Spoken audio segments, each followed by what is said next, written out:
અને હવે સમાચાર ગાંધીનગરથી, જ્યાં સીએમ ભૂપેન્દ્ર પટેલની અધ્યક્ષતામાં આજે મળવાની છે કેબિનેટની બેઠક।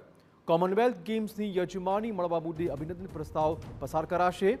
ટેકાના ભાવે જણસની ખરીદીની કામગીરીની પણ સમીક્ષા બેઠકમાં થવાની છે। જાહેર કરાયેલા કૃષિ રાહત પેકેજની ચૂકવણી વિશે પણ આ બેઠકમાં સમીક્ષા શક્ય છે। આ ઉપરાંત રવિ સિઝનના વાવેતર માટે કેનાલમાં પાણી છોડવા મુદ્દે પણ આ બેઠકમાં ચર્ચા કરવામાં આવશે।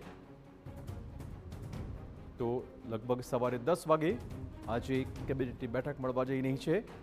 અનેક મુદ્દે આ બેઠક મહત્વની સાબિત થવાની છે। સીએમ ભૂપેન્દ્રભાઈ પટેલની અધ્યક્ષતામાં સવારે 10 કલાકે આ બેઠક બોલાવાઈ છે।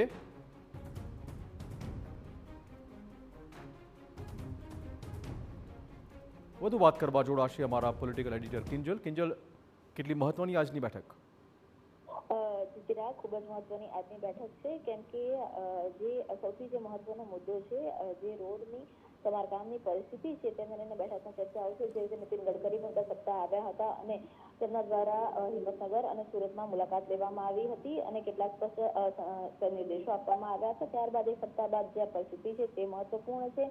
તેની સાથે જ પ્રભારી મંત્રીઓને જે જિલ્લા સોંપવામાં આવ્યા હતા તેની સમીક્ષા રિપોર્ટ છે તે લેવામાં આવશે। કેન્દ્રીય ગૃહપ્રધાન આગામી 3 દિવસ માટે ગુજરાતના પ્રવાસ છે। 5 ડિસેમ્બરથી 7 ડિસેમ્બર ગુજરાતના પ્રવાસ છે અને ગાંધીનગરથી માંડી અને બનાસકાંઠા, અમદાવાદ સુધી અને તેમના કાર્યક્રમો થવાના છે। તો કાર્યક્રમની સમીક્ષા છે તે કરવામાં આવશે। ટેકાના ભાવે વિવિધ જણસોની ખરીદી થઈ રહી છે તેની સમીક્ષા છે તે કરવામાં આવશે। તેની સાથે કોમનવેલ્થ ગેમનું યજમાન પદ મળ્યા બદલ જે અભિનંદન ઠરાવ છે તે પણ પારિત કરવામાં આવશે।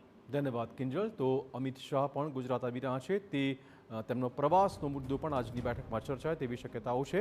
આ ઉપરાંત અલગ અલગ મુદ્દે પણ આજની બેઠક મહત્વપૂર્ણ સાબિત થવાની છે।